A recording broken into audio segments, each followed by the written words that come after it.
Hey, what's up, everybody? We are back to cover the NASCAR race for tonight. A nice Wednesday, nice NASCAR race. Have been playing the two races that we had for yesterday and Monday, and did well in both. Xfinity scored 288.5, and then on yesterday's put up 307 after the stat correction. I continued to do well in KBO yesterday. Cashed on everything on Draftkings. Fanduel missed out by a little bit in the KBO. But for NASCAR today, looking forward to it. So let's get started here. Appreciate it if you like on the video and subscribe if you have not already. Follow me on Twitter at the DFS Process just to stay more up to date. And if you have some questions, I answer some questions there. On DraftKings and FanDuel, the pricing is completely different, especially with the guys starting in 39th and 40th. Clint Boyer and Jimmy Johnson are much, much cheaper on FanDuel than they are on DraftKings. They are the two most expensive guys right now. On DraftKings, there are some cheap drivers that I really like, so I don't know if you're going to need to play both of them. If you do play both of them, you're down to just 66.25, which makes it very difficult to play anybody in like the 9K range. So I think that they're both solid plays. At least one of them I think you might want, but I think that they're not must plays. I think at least on DraftKings. On FanDuel, there it's a much different story. But DraftKings, when you have like Truex and Elliott under 10K, you have Heartbreak at just 9,200. I think that you can easily go with those guys and go with more balanced lineup. If you want to look at the odds here, Truex has tremendous odds to win, 4-1. Elliott's right behind him, Kyle Busch. So we have two guys with the best odds to win at sub 10K price points are probably the two guys I want to get first, in Martin Truex and Chase Elliott. Both starting in the teens. Truex has dominated the Charlotte races. He was looking great last time out as well.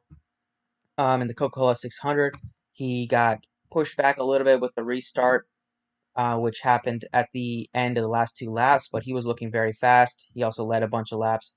And Elliott's been looking great. Had a chance to win first in each of the last three. Got the win yesterday in the Truck Series.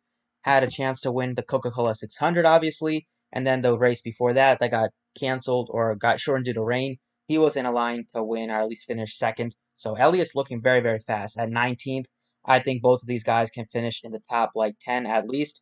Both have great chances to win, and I could easily see them finishing like 1-2 or finishing inside the top 5 and making very, very nice plays at their 90 sub 10K prices on DraftKings. So they are my favorites as like the guys I like a lot. Other guys I'm definitely considering is Denny Hamlin, 29th starting position at 11-2 looks good. I think Kyle Busch obviously looks great at 10-5. I like Keselowski starting 20th. Don't really have interest in like Logano at 8th. I think pay up a little bit more for the guy starting a little bit deeper back.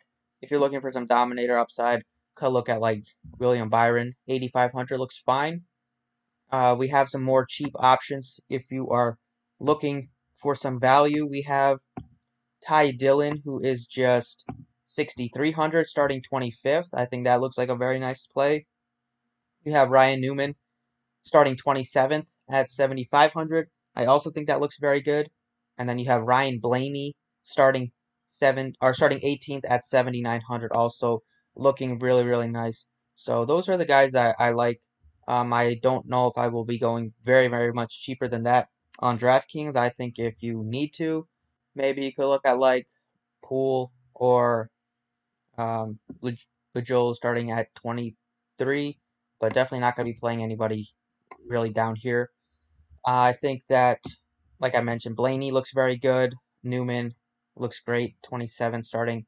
Uh, Wallace is too expensive, I would say, on DraftKings. He's starting 38th, which is awesome, but I'm not sure if I really want to get to him there. On FanDuel, he is 5,000, so it's a completely different story. But right now, I'd say that going Elliott, Truex, and like Ryan Blaney are like the three that I feel really good about. I think all three have good chances to finish in the top 10, and you still have the ability to pay up for another guy like above 9,000 and make a strong lineup. So those are the three that I like a lot on DraftKings.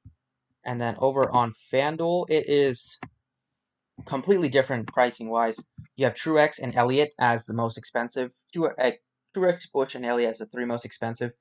Truex and Elliott are not even, they're like the 1, 2, 3, 4, 5th. They're like the 6th and 7th most expensive on DraftKings. On Fanduel, I would definitely start with Jimmy Johnson though. At 11-2, it's just very, very easy to get to him. He's cheap. He's starting 40th.